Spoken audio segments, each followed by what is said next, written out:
Welcome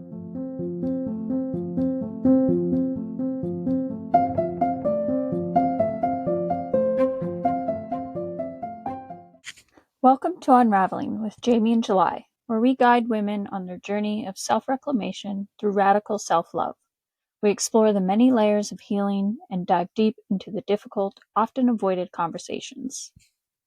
Come along, pull up a seat, and hang out with us. Hey. Hi. What are we talking about today? Today we're going to be diving into something deeply personal. So are you ready? No. What happens when you grow up in an environment where normal, in quotes, isn't even an option? Whether that was extreme religious control, total chaos, or something in between. We're unraveling how those early experiences shaped us and how they tried to define us, and the long road to self-reclamation when you never had a chance to explore who you were in the earliest days. So I don't know why I'm smiling, but why are you smiling? I don't know. I'm just like, okay. Well, we're smiling because we're here. We're together. We're having another great conversation. But and this is our start of a new, sort of going into some new realms with the podcast. Yeah. So, and this episode will release on April Fool's, but this is not an April Fool's joke at all. This is actually a very serious topic for Jamie and I both, as we did not have the, quote unquote, normal childhoods, being raised in the counterculture in two opposite spectrum, like total two sides of the coin. You should explain what counterculture is, because I didn't know what that meant. So, well, counterculture is like what, it's different than what normal is, basically. It's often thought of as like people, we'll just say, who grew up in communes and stuff like that. However, it's actually a much broader range. It can be people in certain religious sects, cults, communes, it just crime, real families. It just depends. So it's kind of like extremes. Like, for lack of a better way to kind of put it. Extremes outside of the norm. The normal, nuclear family, sort of. So that's what counterculture is. Cool. And that's where I grew up. Yeah. How about you? I mean, I guess so. Yeah, you did. So, I've come to learn, I guess so, yes.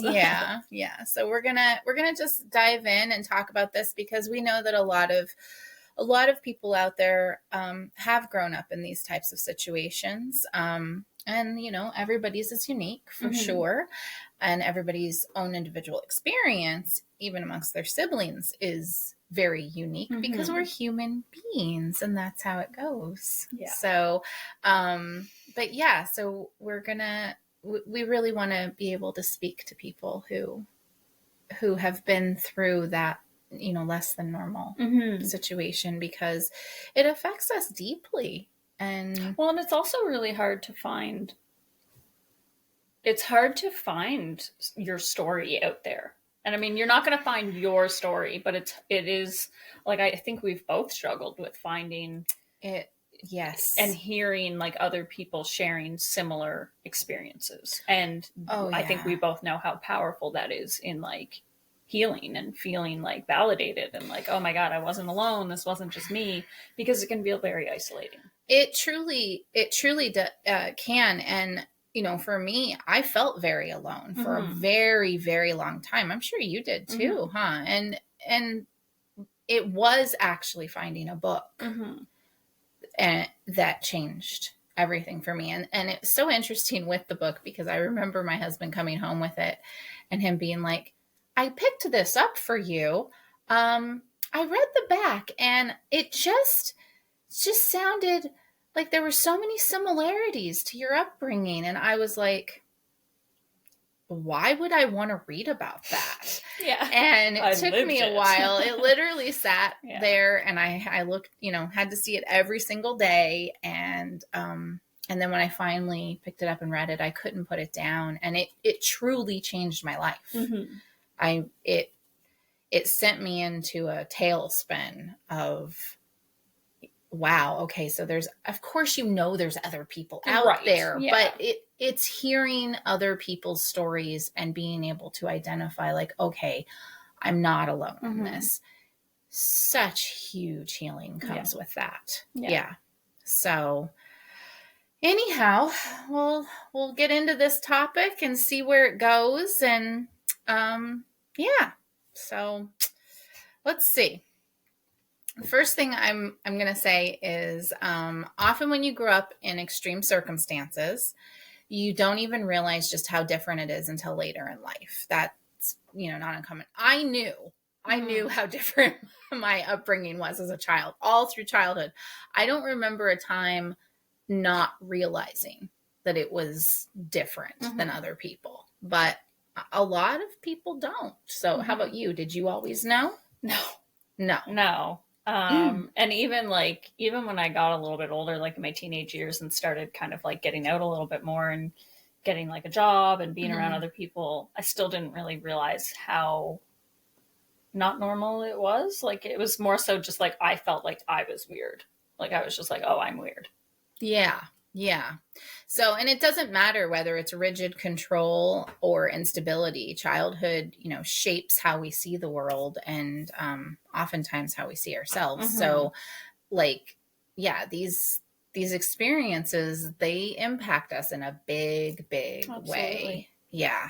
And no, I knew mine was different because, I think television and movies, that definitely, it was just kind of like, okay, well, nothing's going on in those houses like ours, even remotely. Not even, there's no common line at all.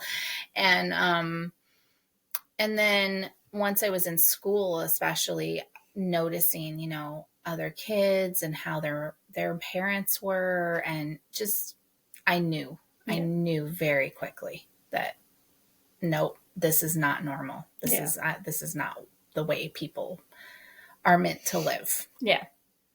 So. No, I'm kind of like smiling because I'm like, you just mentioned like two things I didn't have access to. Yeah, no, I know. Growing up, right? So it's like, because like for a big chunk of time growing up, we didn't have TV. Yeah. And then I was homeschooled. So it's like, there wasn't a whole lot of outside connection. Yeah. Like I said, until about my teenage years. Yeah. No, we didn't have much TV either, but we had one little black and white TV that kind of moved around with us. So, I mean, I guess to give some foundation, I grew up in with addicts. Everybody who was raising me pretty much was addicts. And there was a lot of illegal activity, a lot of drug use around me, a lot of chaos, partying, and we also moved constantly. One of my parents was mentally ill and untreated, and we moved every 2 to 3 months, pretty much, and there was no stability. There was no consistency, no security, no safety. Everything felt very dangerous. I've experienced gun violence. I've experienced some pretty wild things. And that's why I live a very quiet, peaceful life now on a farm that I hardly ever leave. But yeah, so, and then your situation. Yeah. So I was raised kind of like, I always say kind of like under a rock. But in like homeschooled, very religious family, very religious beliefs. And so we kind of lived in a bubble. And also had like parents who had their own struggles. And my dad was kind of, I would say he struggled with I would say probably like mental illness, and was just kind of like, we always had to walk on eggshells, basically. Like, so like he was hard to be around and explosive, and you just never really knew. Yeah. Well, you kind of did know what the day was going to be like, so you just kind of tried to avoid it, I guess, for the most part. So it was like, I remember just like really spending a lot of my childhood just stressed out and trying to avoid me too. Trying to avoid my parents for the most part. Yeah, no, I definitely so much stress, anxiety, fear. And I know exactly what you mean about, you kind of knew how the day was going to go. Like, I mean, there were good days. Yeah. And you kind of looked for those good days. Like, you get really today might be a good day. They're singing. Yeah, you're always on edge because you're always scanning your environment. Yeah. Like, and I think that's the part that like becomes like where you're like exhausted, you know, and you don't really realize it, I think, until years later when you, you know, kind of stop and start healing or whatnot. But yeah, like you become very, very good at scanning your surroundings and people's behavior, like micro movements of people's behavior, tone of voice, like just everything. Yeah. Yeah. No, you do. You do. I mean, it's just the anxiety for me was so high in childhood that sleep was not very common for me. Like, I struggled to even get a good night's sleep. And, you know, one, just because of the nervousness, anxiety, fear, lack of security and safety, but also just the wild chaos, the parties that would go on. And yeah, it was very challenging. So yeah, no, it's, and then your body goes into that, you know, it wires that way, right? And that's why we hear about somatics and, you know, that trauma that we store in the body and getting it moved through. And boy, oh boy, has it been a journey of, it still comes up for me, for sure. But mine's so deep that, yeah, it's just, it's a process. Yeah, no, like I definitely, I know for myself, it's like, I definitely go back into that. And it's like, you go back into it. That's your normal, right? Yeah. And so it's easy to go back into that and being in that like hyper awareness, stress, tension, all of that. And sometimes it takes me a bit to notice that I'm back in that because it is so normal. And then, yeah. Yeah. No, it's your like original operating system. I know for me, like it's not like, you know, I was born into some peaceful environment and then it became bad. I was born into a bad environment. So yeah. I'm sure those raising me at the time don't think that it was all that bad, but for a child, it was, at least for the child that I was, it was extreme. So yeah. And no, I think it's interesting sometimes, like how kids, like you said, like siblings kind of like have different experiences. Oh, for sure. And whatnot. And yeah. Oh yeah. Like, that's just a given. Like even when you have a normal childhood, the siblings have different experiences. So yeah, no. And unfortunately in my case there's 3 children that grew up in the house and I'm the only one that really managed to get out and do the necessary healing. Both of my siblings also fell into addiction and that same lifestyle that I escaped from. So yeah, it's been a journey. So, we have some questions to keep our conversation going, as always. Like, we need questions, but it helps. So when did you first realize your upbringing wasn't normal? Was there a moment that shattered the illusion? So we kind of touched on this a little already. I mean, for myself, when I like truly realized it wasn't normal was probably like, I don't know, 4 years ago. No, seriously, like I'm not even joking. I know, and I don't mean to laugh, but I'm just like kind of thinking because I've been there for the unraveling of that. Yeah. No. So, and it literally came through conversation with you mostly, right? Of just normal conversation. Like, honestly, I remember some of the moments of just like being out in the greenhouse and we're just having conversation and I'm like, what the fuck? Like, you know? Yeah. So yeah, I would say in the last few years, the last handful of years since I've like left the community that I grew up in, because I remember feeling so much like I was stuck there, and it was so, it wasn't hard like emotionally to leave, but like energetically it felt so difficult to pull myself out of that community, just because like it was just, I don't know, I just felt so trapped there. And so to kind of get away, I had to get away in order to kind of start on really being unravel things, because there was also so much fear tied to just being in that environment. Yeah. Even as a grown woman. Yeah. Well, and with you though, like you went from being, in the situation as a child to then out in the working world, realizing kind of, okay, something's up. Like I'm weird. Right. And like you said, and then you turned to alcohol to cope, right? I'm smiling about that either. Yeah, I did. Yeah, no, but gosh. Like you turned to alcohol, and then it was after getting sober that things start to, you start to realize how deep it goes, right? Yeah. No, exactly. Yeah. And like I said, for me, it just, like I don't remember a moment. There were many moments of, I didn't go to other kids' houses hardly at all growing up, but when I did, I would notice like, oh, wait a second, like this mom is different. Like, interesting. And in school, just seeing how the moms were and what they would do and how they were with their children and the attentiveness and like that was really my first clue, I think, of how odd my life was, how odd our household was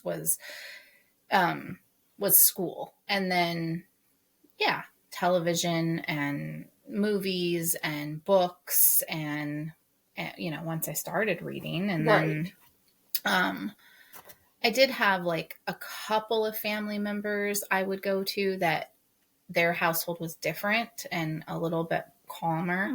And so, there was just all these little clues coming through for a long time.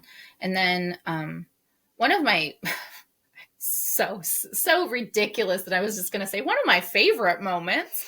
One of the moments I remember the most was, when I was a kid in school, they used to do this in America. They had this thing called the DARE program. And it was like drug awareness, something. I don't remember what it stood for, but nonetheless, the police would come in to the classroom to talk to the kids about the dangers of drugs. Right. And the police came in and they brought this big board that would have like little examples of like what different drugs looked like, or that's how I recall it.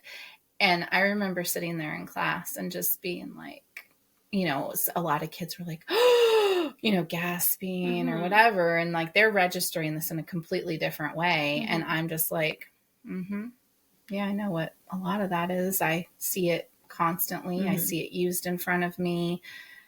And I can't say a damn word because you don't rat out your family, because that was drilled into me. You never, ever tell anyone. You never tell anyone what goes on in this household, right? And but like, I mean, I knew what cocaine was at 4 years old, 3 years old even. Like it was just so prevalent around me. So that was definitely a moment of, oh shit. So this is like really bad. Like the police are coming in, they're telling the kids and warning them, and back at home, this is just there and normal. And it was definitely something. Yeah. And there were friends that I would kind of clue in here and there, little bits, I think that, and some friends would catch on and question things, and so your mom, your mom, what is that smell in the house? Like, dad's smoking weed. And, Right. yeah. So, yeah. But yeah. So, let's see. So I can't say that I remember a definitive moment. That's for sure. It just was. I feel like I had many moments. Yeah, there was no illusion in my life. Trust me, there was zero illusion. I was very privy to the fact that things were weird. I definitely wasn't. Like I remember quite often, like growing up, like us siblings saying so many times, like, well, like we would kind of like do this.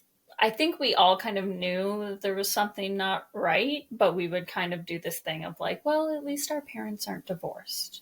Like we're so lucky. Like, we have we're not a broken family. Like our parents are together. We have a roof over our heads. Yeah. We're always fed. Yeah. My way of like consoling myself, because I was an only child for 10 years, right? So I didn't have any siblings until later, but was my mother sharing how difficult her childhood was, and me thinking, well, like she doesn't hit me. I'm not being beaten, and she would regularly make sure to remind me that I'm not being beaten, so things are really good for me. So that was kind of that was the. I don't really remember ever like having conversations with my siblings though about like this sucks, like, you know what I mean, or like anything that was like going on, because we didn't really have those conversations. I think we all just kind of like, well, we weren't allowed to really like show emotion, or so none of us, I don't think, really knew how to do that even as kids, to like talk to each other, to be like, oh, I don't like it when this happens, or this sucks, or no. And in my situation, I just became the nurturer, right? Because they're 10 and 13 years younger than me, my siblings, and I just became the nurturer to them. And the situation was bad, and they would come and they would come and sleep in my bed, and come to me for comfort. And so I didn't get to have those conversations either, really, of how did your environment shape the way you viewed safety, love, and trust? Okay, well, I feel like this is going to be a very confusing episode, because I keep laughing because I'm just like, I don't know. Well, because I think when you've had childhoods like this, it's hard to not just find the humor in it at points too. And it's like, this conversation feels like, oh yeah, it was really bad. So I get you. And plus it's just what you do sometimes. I know.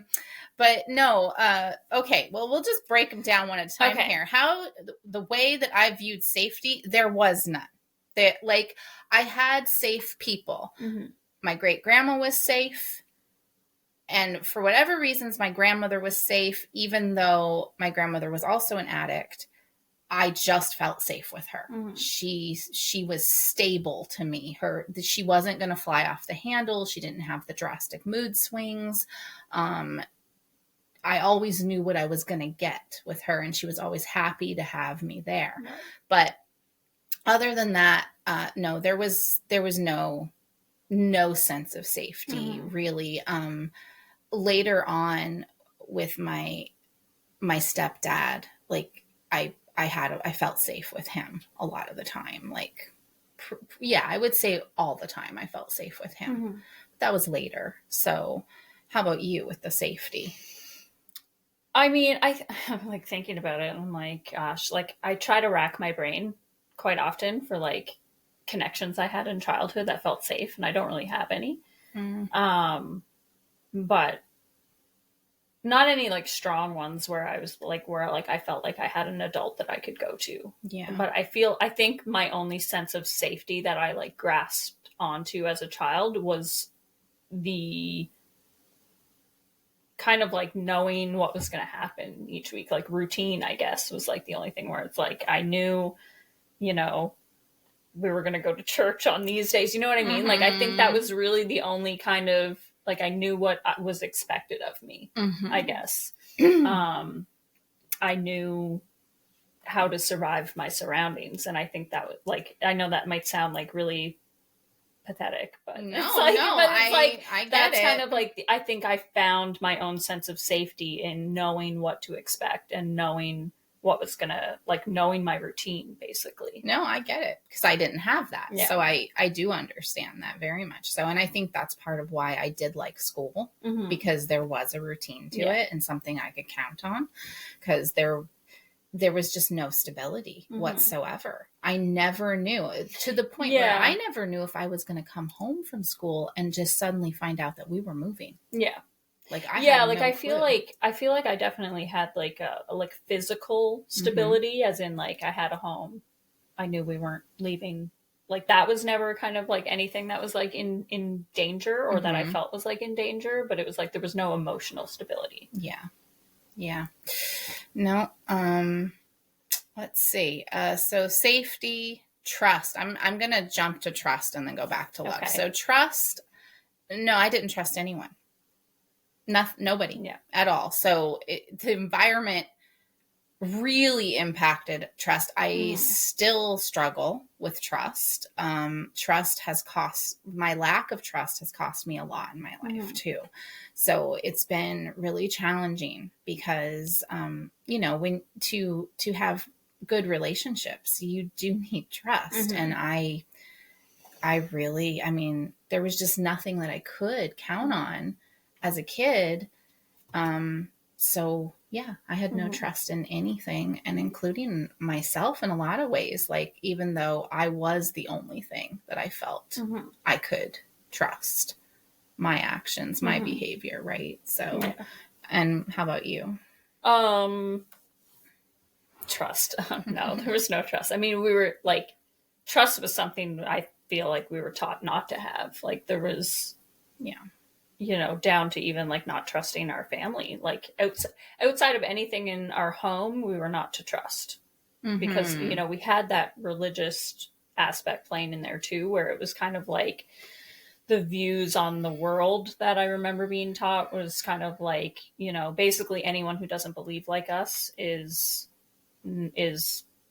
bad. The world is bad. You can't trust anyone. Yeah. And then there was a lot of like not trusting your family either. Just like, so it was basically we were taught to trust no one. Well, with the religion thing, I'll say, because my great grandma went to church, so I was exposed to religion, and I did have trust in Jesus. Like that was something, honestly, I do, despite the fact that I don't any longer consider myself a Christian for complex reasons. Jesus, like that was solid to me. That was something that actually, being able to pray, being able to believe in some higher power, it definitely helped me through childhood. I don't know how I would have gotten through it without that as sort of the foundation. But your experience was different with the religious stuff. Yours wasn't. Like mine was very much like, even though in church sometimes there was a lot of fear pushed and a lot of it did feel negative, the concept of Jesus being good and accepting and loving and forgiving, that is what I was taking in as a child. And so it definitely in so many ways got me through it. Yeah. But you didn't. I feel like I had that like when I was really, really little, like kind of before, I guess, when I was little and innocent still. Like there was that like, oh my God, I love Jesus. And, and it felt really like, yeah, Jesus is my friend and he's always with me and like all this stuff. But I feel like that was kind of like snuffed out rather at a young age. Yeah. Because it was just like so overshadowed with like fear and doom and you're going to hell and like all that kind of stuff. And so God just became this God, or this higher power just became this figure of another male role model in my life to fear. Yeah. I mean, mine was confusing because like there definitely was some of that going on. I mean, the First Baptist Church is where I was, going to church, but like, people that were addicts and doing these bad things were also talking about God and Jesus. It was very confusing to me in the scheme of, I wasn't really focusing on the hell thing so much. I just kept praying and praying. Yeah. Like, just get me through this. Why am I here? Why is this my situation? Just talking to God through it all. So, but yeah. So yeah. I'm like trying to reflect because I'm like, I don't really know what I did to like get through. Like, I think I just kind of like disconnected at a really young age and just like, I think that was kind of my way of getting through. I just disconnected. For me, it was control, trying to control everything I possibly could to the best of my ability. I also had very like extreme anxiety. Oh my gosh, like, the anxiety. I remember that from the time I was little. Yeah. No, I mean, because I could control my own actions and, and I certainly, there was no control within my environment. So yeah. And that control, that really followed me into, adulthood in a big bad way. Like, it affected me so negatively, trying to control every single thing, and really held me back a lot. Yeah.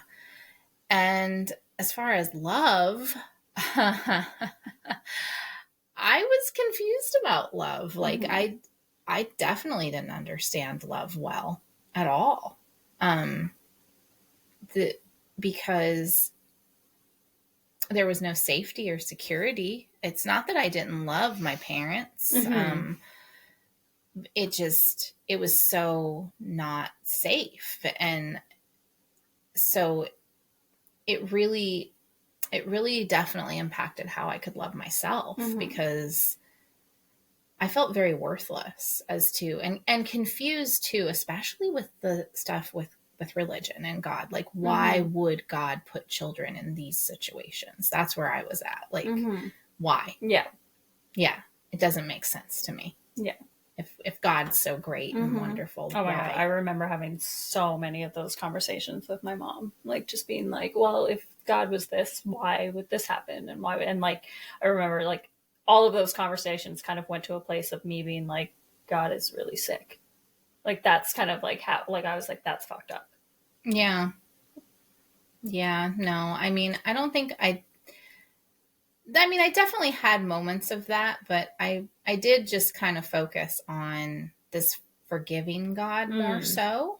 But, and I always would discredit my own experiences too, saying, well, I don't have it as bad as some people. And then when I would think about other people's possible situations, that would make me question God even more. Like, why would God allow those things to happen? Right. So, and there certainly was nobody there to really explain any of that to me. It was always very confusing, but especially being told God is love. Yeah. Right. And then, and then, it's not like I was told I love you by my parents and certainly, grandparents and aunts and uncles. But it just felt like I say, this love was not something you could count on. And if this is like the way that you're being loved, it just doesn't set you up to love yourself very much at all, or to understand how to love yourself when the people that are supposed to take care of you and nurture you are doing such a poor job of it. So, yeah. Did you ever feel like an outsider, even in your own home? I want to laugh so hard right now. Yes, yes, yes. Oh my God. Yes. Yeah. Did you feel like an outsider? Yeah. Yeah. No, I think like even from the time I was a little kid, like I remember just feeling like, well, I think I said it not too long ago when I was talking to you guys one day, where I was just like, yeah, I used to try to convince myself that I was adopted, because I was like, I can't, this can't be, this just can't be right. And then, but then I would, my siblings would quickly remind me, yeah, we all look way too much alike. And I'm like, I know, they picked a good one. Like, they did a good job. They were like, look, she's got dark hair, brown eyes, take her. Oh, jeez. But yeah. I knew I wasn't adopted, because nobody in their right mind would let them adopt a child. Oh my God. But, no, feeling like an outsider. My stepdad actually used to joke all the time about how much of an outsider I was. There used to be this really old TV show on. It was called The Munsters, and like they, it was like a family where like they're like monsters, like vampire and Frankenstein looking. And there was this one character on the show, and her name was Marilyn, and she was just a normal girl, and with blonde hair and dressed just like a normal person, and did normal things. And my dad, like, he would regularly call me Marilyn, and it was a joke. Like, even so much so that when I was a teenager, at one point, it was the very last time that we dressed up for Halloween, like as a family. And did you just dress as a maybe it was the only time that we all dressed up as a family. And yes, we went as the Munsters, and I was Marilyn. That's funny. Yeah, because I really I didn't fit. Which, I mean, and that messes with you. Like, it really does. Like, I remember, like, thinking back, I'm just like, I remember kind of being like, why can't I just be normal? Why can't I just be happy here? Why can't I just fit in? Like, why can't I just think like everyone else? Like, I would look at my siblings and be like, why aren't they bothered? Or why don't they seem like they're bothered by what's going on around them, or confused, or in pain, really, in any kind of way? And I just felt like I was just so outside of everything. Kind of, I felt like I was like witnessing what was going on around me a lot, and just like, but outside of it, and just like, just it really made me feel like what was wrong with me, that I couldn't fit into my family. I didn't have that. I definitely didn't experience that. I experienced, I need to get out of here. I need to get out of this family. These people are crazy.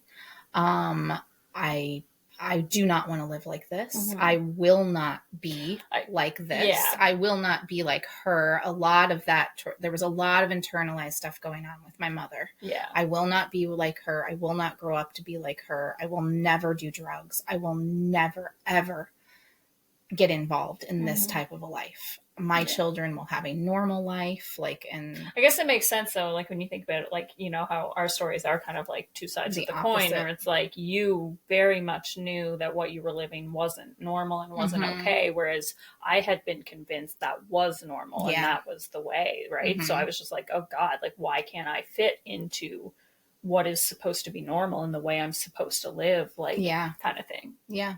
I also remember wanting to like get the hell out, but no, I wanted out bad. I ran away 3 times. The third time stuck. I was 17 and I was done. So. I just remember eventually, like, by the time I got to my 20s, I ended up just like moving out in a lot of just like kind of shitty environments just to be out.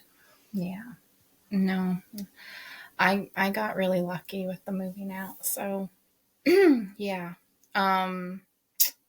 I also got kicked out. So I think that was kicked out of your house? Yeah, I got kicked out. I think that was the first time I left. But whatever. It worked. Yeah. No, I definitely did not get kicked out. It was not taken kindly to. I got kicked out because I wouldn't be quiet about something. So, Yeah.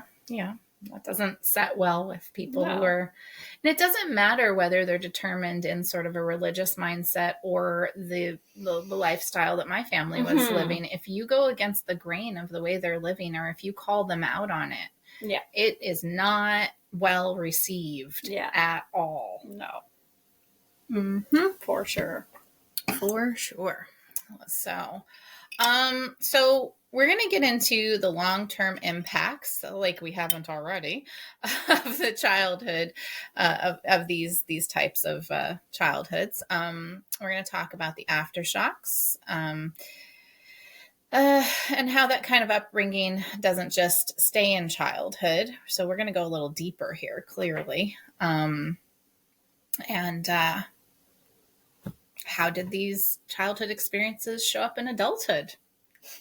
Well, like I said, Anxiety and control. Yeah, I'm like, where to begin? I mean, Right? Anxiety, control, depression for myself. Oh, yes. Yes. High functioning depression. Yeah. Yeah. I think I fluctuated back and forth between high functioning and not, but yeah, I may have too, but I had kids to raise. Yeah. I mean, also for myself, addiction. Yeah. Yeah, well, and for me, it was codependency. Yeah. Which is a form of addiction from what, we've learned. But yeah, very, very serious issue with codependency. Yeah. And I mean, I think like, especially in my young adulthood too, like, I feel like there was a lot of just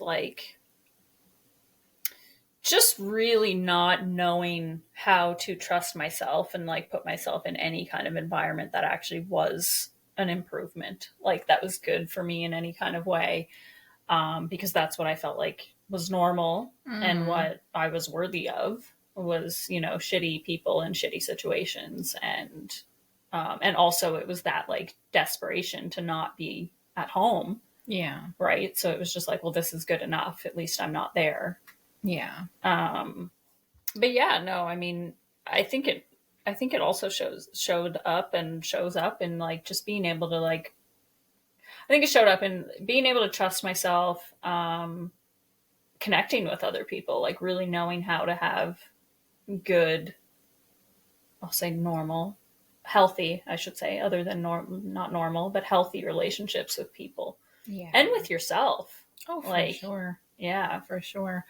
Well, I mean, taking care of yourself, knowing yourself, loving yourself, those things are darn near impossible. Yeah. When you come out of those situations. For me, yeah, I became reclusive. I really just sort of shut down and went into just, I'll just be a good mom and I'll do better than what I've known and how I've been raised. And that's the best I can do. I didn't know anything about like healing or it never came up, the idea of really me going to therapy. That I recall, like I had gone to some counseling when I was really like when I was young, in my teens, and I had been a couple times like in early adulthood, but nothing much ever came of it, like nothing super consistent. And it was all more so based on being a codependent of addicts, right? Like going to rehab centers where somebody would be in rehab and then you'd go through the counseling process as a family. And I did have an amazing counselor when I was in high school, and he seemed to kind of know a bit what was up. And luckily I did have a couple of teachers come through my life and notice, like, clearly a little red flag went up, and they kind of were like, what's going on with this kid? Like, she's great. She's got good grades, but something's up. And so I did have a few adults that would, help me here and there. But yeah, in adulthood, like, I mean, I didn't trust anyone. And it, just like you're saying, it really impacted my relationships. I just, the trust was not there. And it wasn't just a matter of not trusting them. It was also just not like trusting myself, not feeling that I was worthy, not allowing myself to actually be seen in any way, because I didn't even know who I was really. I just was in survival mode. Yeah. Right? Survival mode. I think for me too, like, in reflecting, it's like throughout my teenage years and like my 20s, it was like by that point, I just like didn't care about myself at all either. So, I can be like, oh, I put myself into all these situations that weren't great, but also I just didn't care what happened to me at that point. Like, yeah, there was kind of always this underlying kind of wish for me that was just kind of like, maybe I'll just die. Yeah, no, I can't say I don't identify with that. Definitely didn't care about myself. The only thing that kept me going really was my kids. Yeah. Like, I don't know what life would have looked like had I not had children young. I have no idea, because they definitely gave me purpose. I can relate to that in like the fact that like I feel like a turning point for me in my 20s was when my nephew was born, and I kind of became his caregiver in a lot of ways. And even though I was like living in a really shitty situation,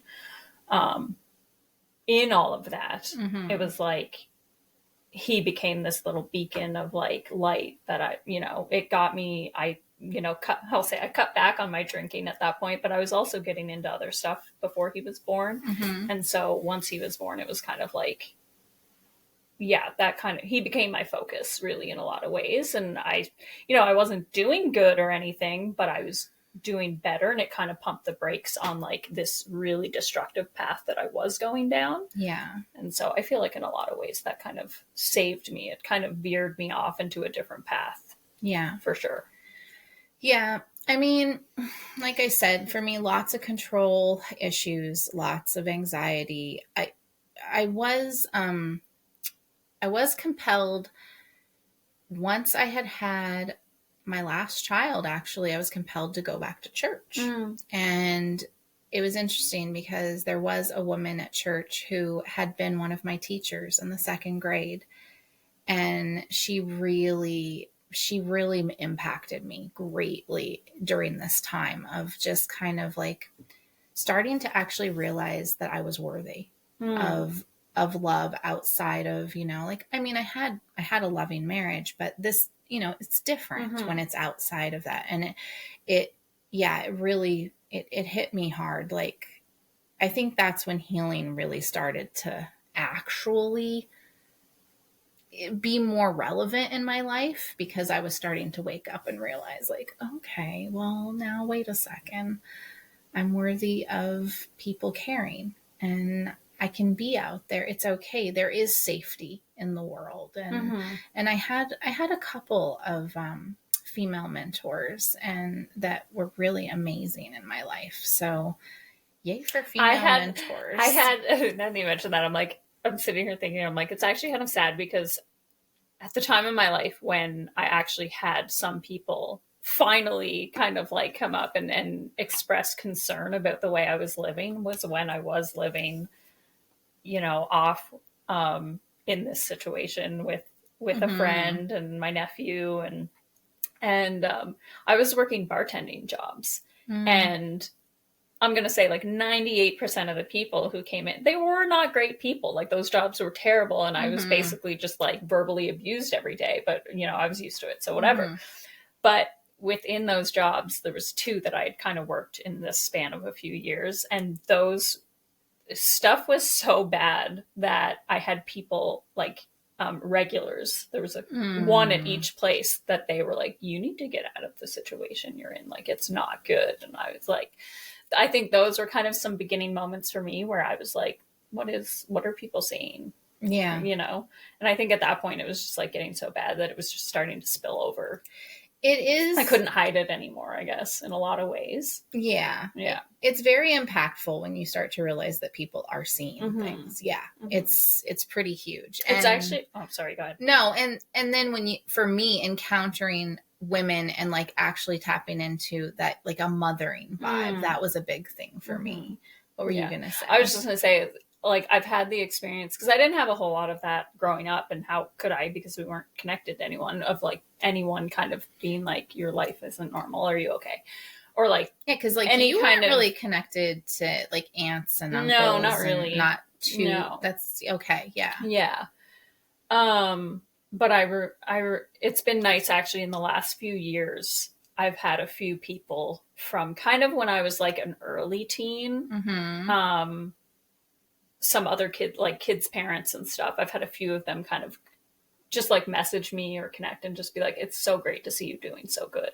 And I'm like, oh, I've experienced a lot of that. I've experienced a lot of that through social media. Yeah. A lot of people message and over the years, and oh my gosh, I can't believe, like, is this you? And because I don't actually put like, all of my info out there, but yeah, is this, oh gosh, but I have a unique name. So people kind of, and, I'm so glad that you made it out of that situation. I'm so glad that you we're able to make a normal life for yourself. It seems like you're doing really good. And those messages, like, they're wonderful. And they just kind of hit like, yeah, wow, okay, so all these people saw it, and it's complex because it's like, why didn't you say something? Why didn't you alert someone? Like, why were all these three children left in this situation for so long? And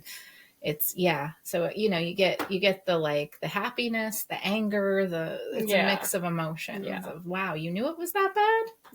Interesting. I had a bit of that, like, in certain situations, but when I look back, I'm like, I was unreachable. Like, it wouldn't have mattered what anyone would have said to me. Like, I was so far gone at some points. Like, you wouldn't, so far gone and so angry that you wouldn't have been able to, like, and reach me. For my situation back then, people didn't really get involved in other people's like households. Well, and that was like, the thing. You just like, didn't. Yeah, going back all the way to, like, childhood, it was like you didn't share anything outside of the home. Like, kind of similar to what you said, but I feel like for very different reasons. Like, there wasn't, like, criminal activity going on in my house, but, like, there was just, like, you don't talk about the family outside of this house, basically. Oh yeah.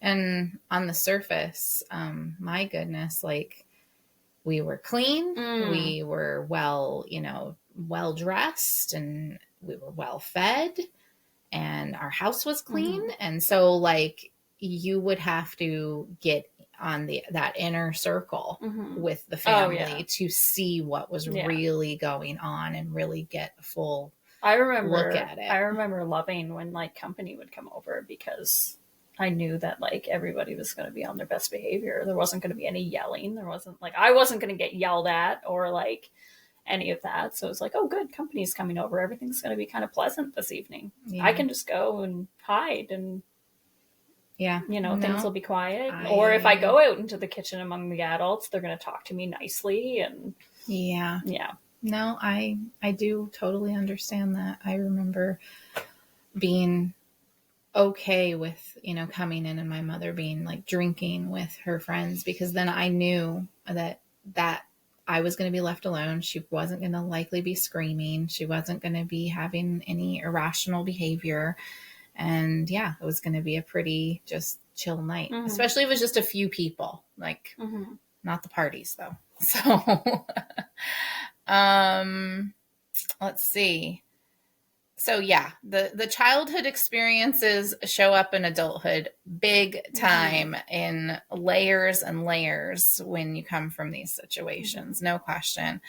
Did you find yourself repeating certain patterns, whether that was people pleasing, hyper independence, or struggling with trust? Yes. Moving on. We've been on this. The trust was big. There was no trust. There was just none, period, for me. And you didn't really have any either, right? No. I think I still struggle with the hyper independence. I'm going to be honest.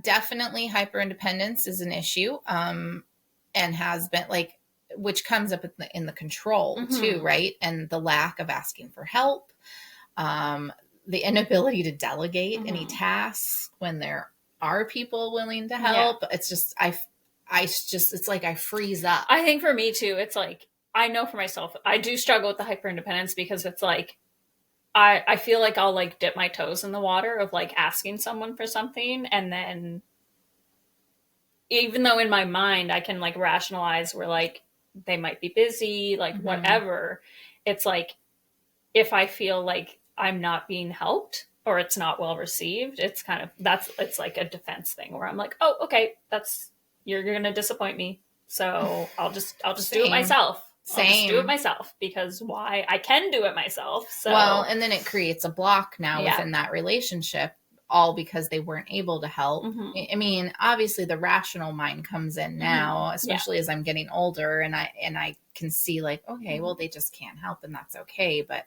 it was a struggle, because it's like, oh, well, and another human that's probably going to let me down. So I'm not going to deal with this. Don't need them in my life. I think too, for myself, I struggled with it too, because, like, in a lot of ways, it's like, when you don't learn certain things, you don't even think of them.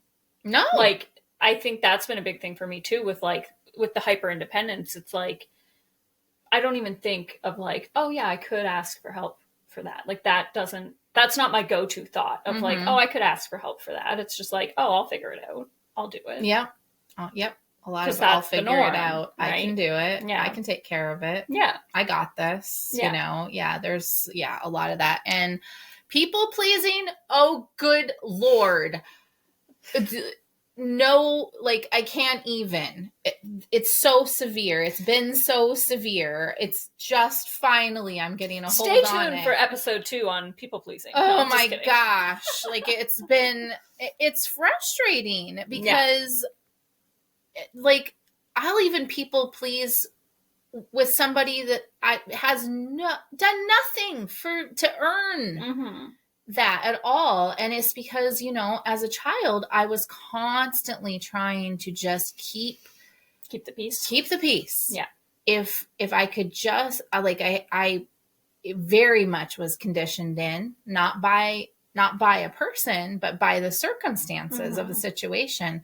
If I can maybe just make my mother happy, then everything will be okay.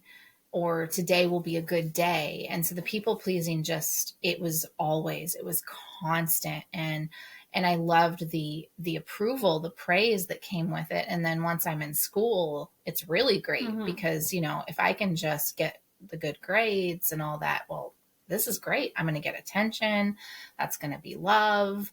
Or, you know, that's in my mind. That's what I'm seeing as love, is that approval, that praise, right? And it's all from pleasing others and being, you know, the, you know, quote, perfect kid. And it was pretty common for me to hear she's just such a good kid. Oh my gosh, she's such an amazing kid, you know, and I was, but it was also, I was doing it intentionally. I knew what I was doing. I was doing it to make other people happy. I didn't feel like I could act out or show my emotions or, you know, be in my truth ever, because that wasn't going to be well received. The times when I had tried it, it was very not well received. So yeah, people pleasing has followed me in a big way. And I'm struggling with, like, we'll just say, like, the dust of it. Like, I'm very aware, and I've worked on it a lot over the years, but it still comes up sometimes. And I'm like, what am I doing? Right? Yeah. No, the people pleasing, like, I've definitely struggled with that too. Yeah. Just trying to keep the peace, trying to keep everybody happy. I feel like for myself, the people pleasing has been it's definitely not been the top struggle for me. Definitely a struggle. I think I was also a fixer. Like I always wanted to fix things. Like I remember being a little kid and just like, that's people pleasing, dear. No, I know. But it was like, yeah, I was always trying to fix problems and whatnot. Me too. I think I've been able to kind of let that go in my, you know, adulthood of like, you can't fix things. You can support, you can be there for people you care about, and you can support, but you can't fix it. Yeah. Kind of thing. Yeah. But, no, it's, no, exactly. You can't fix it. Yeah. And you can't make someone, mentally well. You can't make someone not an addict. You know, you can't, there's just things that are not in your control. And so I think it's like, I definitely use like how I feel as a guide for that, like for the people pleasing, for having boundaries in that kind of area, because it's like, I notice the moment I'm like kind of veering away from my own truth. And, you know, cause I don't know, I just get this feeling that's just like heavy and gross. And I'm just like, no, I don't want to. Well, it's like feeling like how I used to feel. And I'm like, no, I don't want to feel like that. So I'm going to. Yeah. For me, like, it's hard for me to, I don't know that I get back to how I used to feel really anymore at all. Anxiety will bubble up here and there at random. And it's very interesting when it does. It's like my body's shaking something off that's just buried so deep. But Yeah, like, I don't know. The boundaries, that's the people pleasing too, right? Major issues with boundaries. Holy hell. Like, that's a whole episode, the people pleasing and the boundaries, because it's so intense when you grow up in these situations. There are no boundaries with the people you're being raised with. Like, they don't necessarily understand the boundaries, and they don't respect boundaries. That's for darn sure. And so how are you supposed to, as a child, learn that you have a right to have them? It's really challenging. Yeah. So what is the hardest belief you had to unlearn about yourself? Ooh. That there was something wrong with me, that I was unlovable. Yeah. Mine was that, like, I'm garbage. I'm not worthy. I come from garbage. Like, that was a big one that was just just really stuck in there for a long time. And I remember, it wasn't that many years ago that I stopped saying it. Like, I come from trash. Yeah. Yeah. I feel like in a nutshell, for me, it was like that I wasn't a good person. I think that's like, it's like unlovable. Those things all tie into that. But I think that was kind of the one that, like, really for me was like the core belief of just like, I'm not a good person.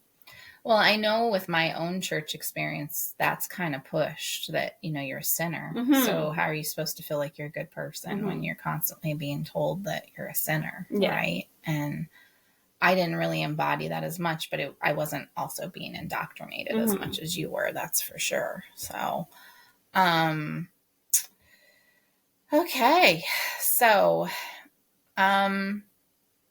this type of healing that we've been doing is cycle breaking. So, breaking cycles is really challenging. And I remember being a young mom, and I had a day of just overwhelm. And my husband found me in our closet crying in a ball. And I said, this is too hard. I don't know how to do this.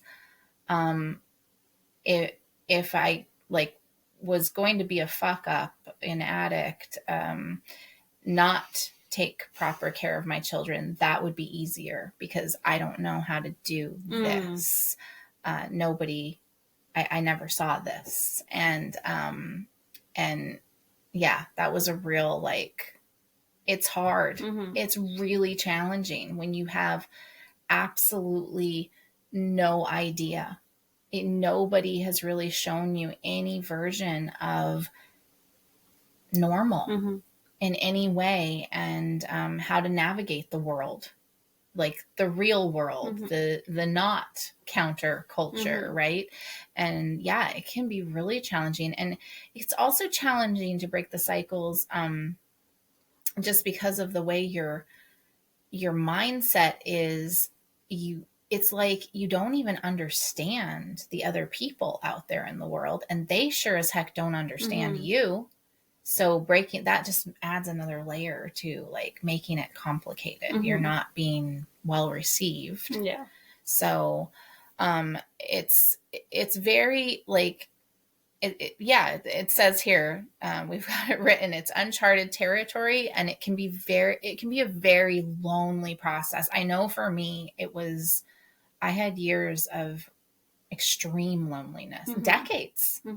Yeah. I felt so alone. And until I read that book, honestly, that was the first time I didn't feel alone in the world. Yeah. And it didn't matter that I had all these beautiful children and I had a husband who loved me. Like, I still felt alone. So yeah. And yeah, so especially when you're coming out of, like, these extreme situations that are steeped in, like, deep generational wounds, because it's not like your parents, if that's your situation that you're coming from, it's not like they just became that way out of choice. Like, there's deep wounds that have caused this, this to happen, and likely generation before them also, and so on and so on. It's just generational being passed down, right? So when you go to break that cycle, it's really tough. And the other part for me was like I don't have any family really that I'm connected to. I had to basically have walk away because nobody could understand what I was doing at all. It just wasn't. Yeah. Well, yeah, I think when you're when you're the one to kind of like, or when you're the only one to kind of like speak out and do something different and be like, no, this isn't okay. Yeah. It makes waves, and it's not always well received. No, or understood, right? Absolutely. I feel like in my situation with like my family, it's like I didn't necessarily get a lot of like flack or like but there is a lot of like not understanding, for sure. I had my stepfather who definitely I'm just gonna say, because this is public, like my stepfather was my dad. Like he was really the only dad that I recognize as my dad. And he was supportive and understood what I was doing. He had come from a family that was more, normal. And I keep saying normal in such a weird way because it's like, what is normal? For sure. But like, I definitely heard from different people within the family comments of like, oh, who does she think she is? She thinks she's better than everybody. Oh, she's so perfect. It was something I know that my sister struggled with greatly, was this, that, I was better than. And it wasn't a matter of me thinking I was better than. It was, it just wasn't well received. This cycle breaking. I guess I've gotten more of the like, just assuming I hate the family. Like that's been my thing. Not like I think I'm better, but just like I hate everyone. I'm like, yeah, okay. I'm just over here, living my life, doing my thing. Yeah. No. So, and then the process of reclaiming our voice, our choices, and our autonomy. I mean, these are all challenges within this. Like when you're when your foundation in childhood is just not what it should be, that stability, like reclaiming your voice, like realizing you have choices about life. And it's quite a process. And then learning to trust ourselves. Again, or for the first time, that's a challenging one too. It's an ongoing process. It's an ongoing process. Even though like I was the only person I felt that I could trust, it still is a process, because you don't trust the world. You don't trust when you're little and that's all is this, not good situation. How are you're so disoriented about everything. Like, I know what you mean, because it's like on one hand, like, it's like I was the only person I relied on, but yet I also didn't know enough about anything in the world to protect myself. Yeah. So I know I struggled for a lot of years with like feeling like I had betrayed my own self with, different things that had happened to me and whatnot. I was like, God, you suck. You couldn't even protect yourself. Yeah.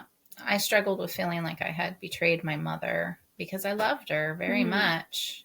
And I felt like because I couldn't help her, and so I was somehow betraying her because I couldn't do it. I couldn't help her. I don't know. It's very complex, very, very complex. So, what was the first moment you realized healing was possible?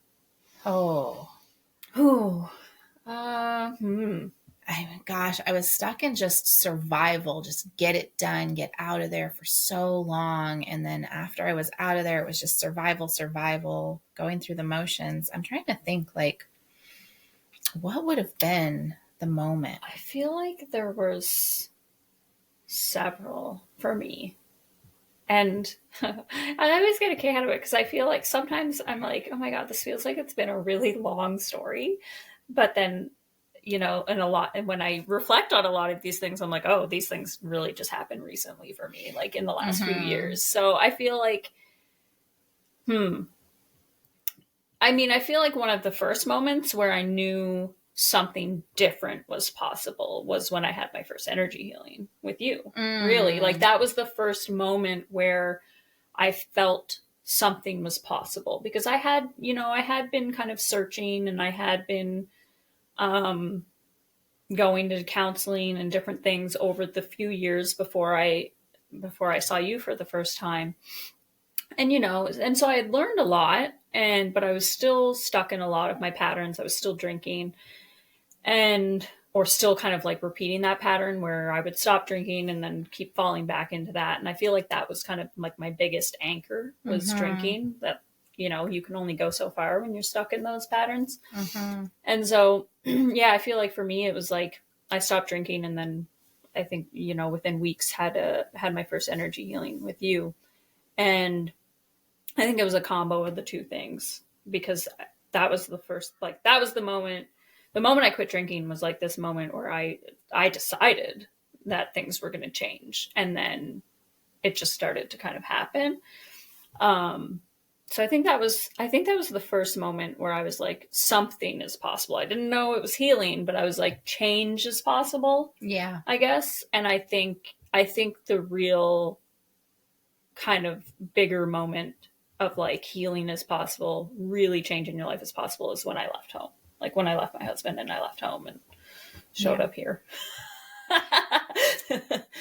Yeah. No, while you were talking, I was like kind of trying to just think about and scan back, like what am I going to share here? What was it?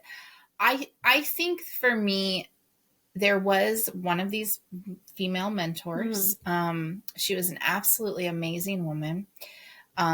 She had been an addict and shared a lot of her stories about how severe, how extreme things were. And she had turned her life around. I mean, like over and beyond what you could even imagine. Like she had her shit together, and she was incredibly kind and compassionate and just so loving towards me. And I don't know, there was definitely like a spark of hope in that for me, that okay, like if she can do that, anything is possible. You can definitely feel better. And like she was very much, she helped me believe that I was worthy of love, I think, in so many ways, from the outside, beyond my marriage, beyond my kids.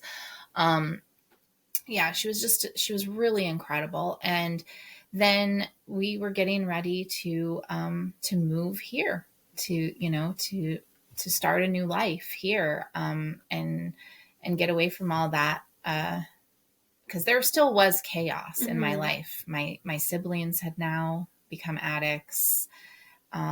Things were, they were still quite chaotic. And so, and I had fear to just go into town and go shopping, that I would run into family members and there would be confrontation. And so, moving here was a big deal. And I knew that I couldn't move to this new place, not knowing anyone, and be the reclusive, not trusting person that I was. And so I started putting myself out there, and started doing one of those sort of like direct sales things, right? And where you do the little parties and stuff, and getting up in front of people and pushing myself out of my comfort zone with the encouragement of that female mentor of mine. And that, I think that was the big transition of, okay, there's lots of possibility here. Anything is possible, and I can heal, and things can get better. And then it was a very slow process for me. And even then, it wasn't until my first energy healing that I was really, well, I guess the book first. And and then in combination, it wasn't too long after reading that book that I had my first energy healing. And I was like, okay. And I remember my healer being like, do you breathe? It felt like I had been holding my breath my whole life up until that point. Just so tense. And it's like I can still vaguely remember that feeling in my body of that tensity. And yeah, I can't even grasp at it now. Like I can't tune into it. It's so gone now. Thankfully. So, but yeah, just, I was so tightly wound in it and all of that trauma. It was awful. It was awful living in that trauma and not being able to sleep and not being able to fully function and the way that the world received me. And I think you went through this too, like when you're out there, or the way other people receive you when you're in that state, it's not good. Like I certainly was not. I was seen as stuck up, prissy, bitchy. These were things I heard, control freak, and it was all trauma. So yeah. How did self-reclamation show up in small ways before the big shifts? Well, we just shared that, or I did for sure. Baby steps. Yeah. But you had some stuff too before coming to me for a healing.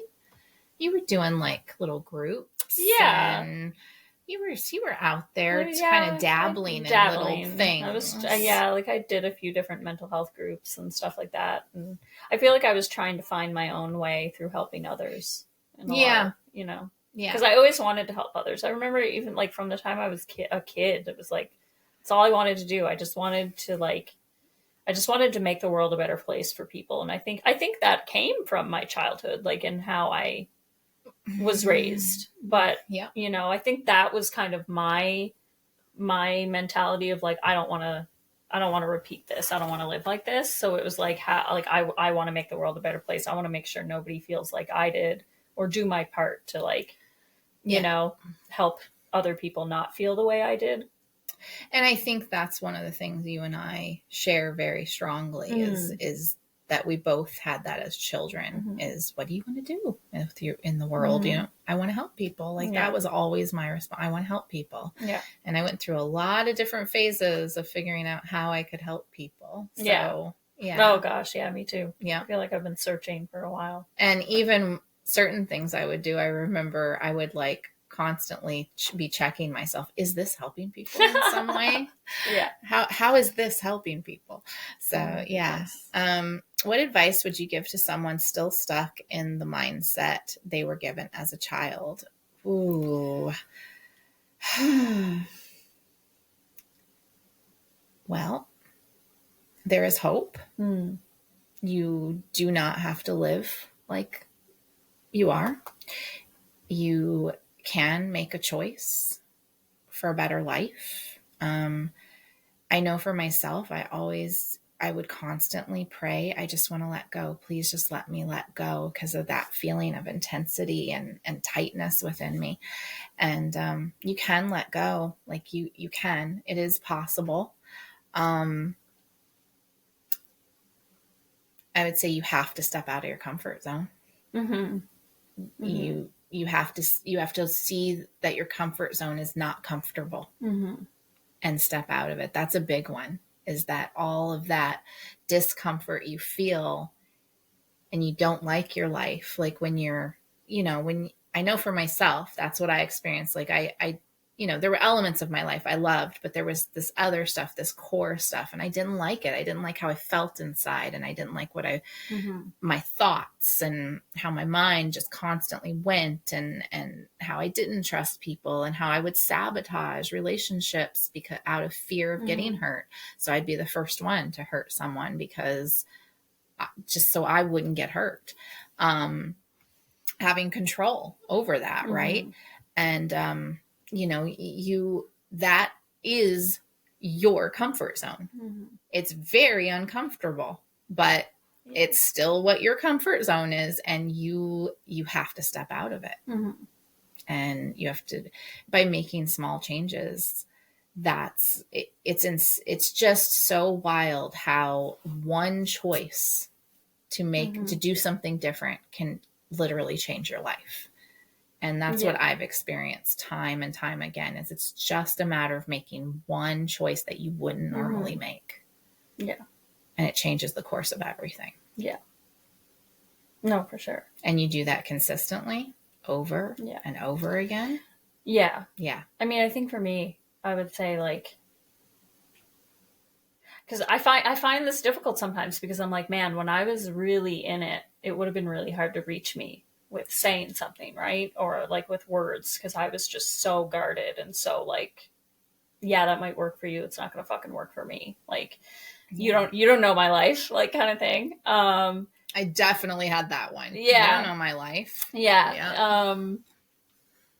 But I think what really kind of shifted for me and what helped me was because I felt so just like shitty about myself and low self-worth and all of that. I think what helped me was realizing the courage and strength it took to survive, and being able to look at that and be like, if I have that courage and strength within me to survive, I have the courage and strength to do this, to heal, to make these difficult choices that feel uncomfortable, but that I know deep down in my core 100%. Are going to change my life. So it's just like shift, just, being able to kind of look at something that felt negative and turn it into just this determination and this like grit of just like, no, fuck this. Like, oh yeah. Yeah. So I would say,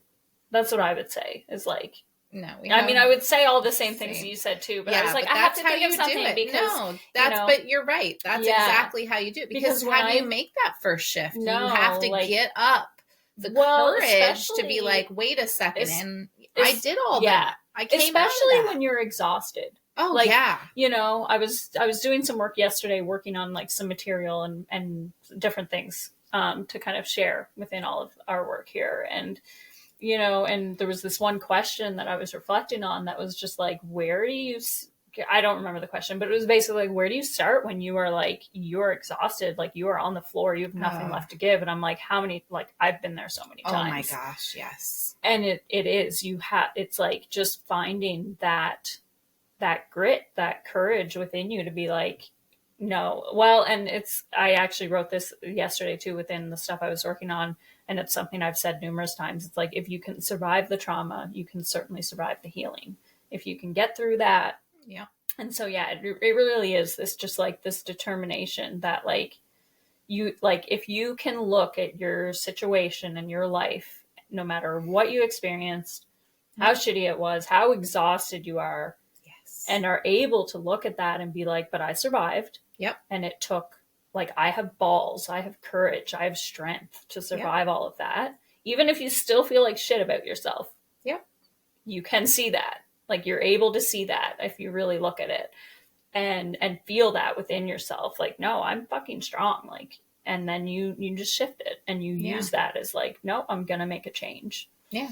It's kind of taking that survival and making it work for you. Yeah. And it really does just start with like one choice at a time. Like, No, and I think that's the key is, you don't have to change everything. Mm-hmm. You're not going to change everything all at once. That's not realistic. No. But you can make one change today, do something different. And that's for all healing. Yeah. No matter what your circumstances are, no matter what you're coming out of and healing from. But yeah, it's when you've had these very challenging childhoods, I mean, fuck yeah, you went through that. You made it through. You got out the other side of it. And looking at that and really allowing yourself to give yourself a pat on the back, basically, and be like, holy shit, I did that. Wow. Yeah. I'm pretty strong. And I'm fucking tired. Yeah. And but I've been tired, so I might as well be tired and make my life better. Yeah. No, like I was reflecting whenever you shared about like your experience of like being in the closet crying and being like, I can't do this. Like, it would be so much easier to, raise my kids this way. And, I don't know how many times I've had that feeling of like, it would be so much easier to just give up, to just be like, drink, just, just not try, just not make my life better. It would be so much easier to just yeah. fall into this path. Yep. You know, and just kind of basically allow life to run me over because that's what I know, and that would be easier. Yeah. Yeah. Easier. I'll say. I mean, it will feel like crap. It'll feel like crap, but it's the devil, you know. Yeah, exactly. Yeah. Exactly. Yeah. No, it's true. It's true. It would be easier, but we don't do things the easy way, do we?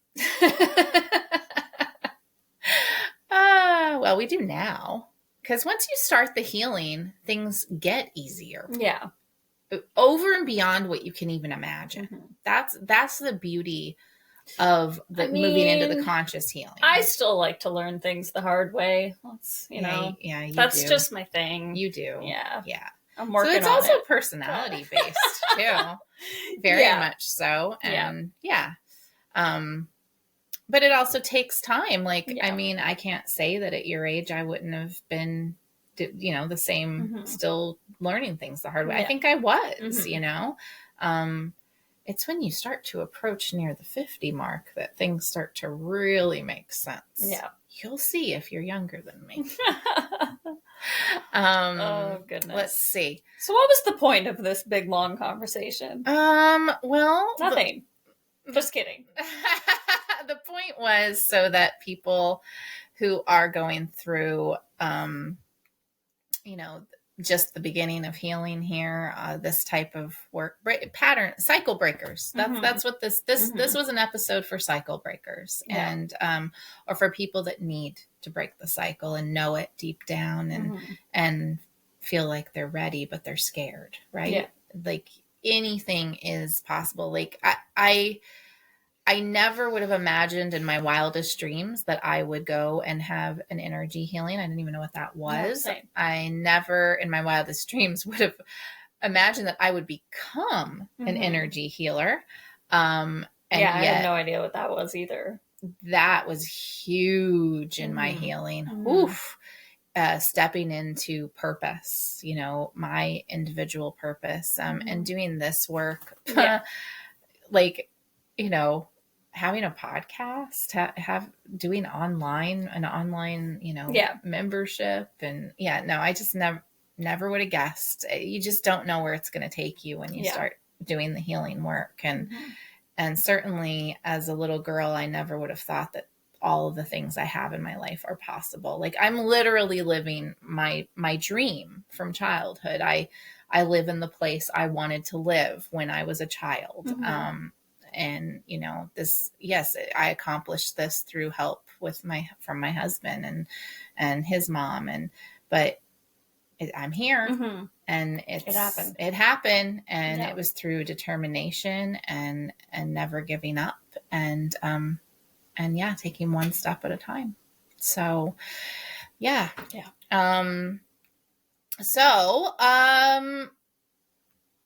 how this ties in. We're doing this podcast. I guess that's why you asked me, and then I went off. I just was not taking Jamie's cue at all. That's fine. So how this ties into our work? We're just really into the conversation. That's good. So we teach radical self-love because we had to learn it, and so that's what we do. And healing isn't about erasing your past. It's about no longer letting it control you. And that's the key is, it's definitely my past controlled me. Oh yeah. And it no longer does. I mean, there are moments still.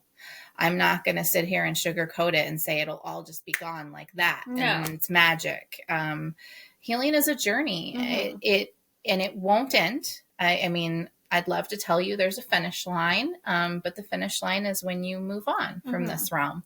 It's a constant thing. We're constantly changing. We're constantly experiencing new things, new traumas. We have new griefs, and it's healing is a life. It's a lifelong journey. Yeah. So,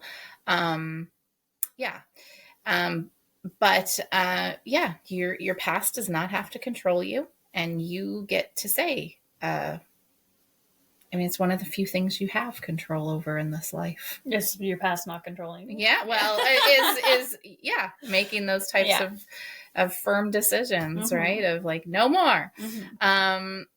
So yeah, and we did this podcast as this episode as a reminder for those that are living with the struggles of less than ideal childhoods. That you're not broken. We want to make sure that that there's nothing wrong with you. You were shaped by experiences that were never meant to define your life, and like they do to some degree. They're going to impact how you move through the world, but you get to choose what that impact looks like. So, and you get to reparent yourself. That's the beauty of it. If you have had less than ideal parenting situations as a child, you are the parent of you now. And we'll talk about that in our work. If you keep tuning in and listening, and you can find it in a lot of the things that we're sharing. The reparenting, that's a big thing in the self-love process. Yeah. So we have a little challenge for you as we sign off. And it's just to start noticing the beliefs that you carry that are not actually yours and question them. Just step back from everything and look at it and think about why you move through the world in the way that you do. And if you're carrying beliefs that are not actually yours, ditch them. Yeah. Easier said than done, right? Yeah. But come and seek some healing. If not from us, from someone, because that's how you get rid of all that. So yeah, if this episode resonated with you, we'd love for you to share it. Because we know that we're not the only ones that grew up feeling like outsiders in our own lives. We know that we're not the only ones that grew up in the counterculture. That's for sure. There's an awful lot of us out there, and it helps to hear other people's stories. And it literally, truly saved my life in so many ways. So you can connect with us at Unraveling This Life on Instagram, and subscribe to Love Notes for encouragement and self-reclamation practices. Just on our little Instagram, go up to the links and you'll find it right there. And if you're ready to go deeper, we have an awesome self-love circle. It's a sort of an online membership, and it's a great place to connect, make friends, and be in the company of people who get it. So go and check that out if you want to. And we gather in sisterhood, supporting each other in self-reclamation through radical self-love over there. So thank you for being here, for choosing yourself and unraveling with us. And until next time, we love you, be kind, and remember, you are worthy.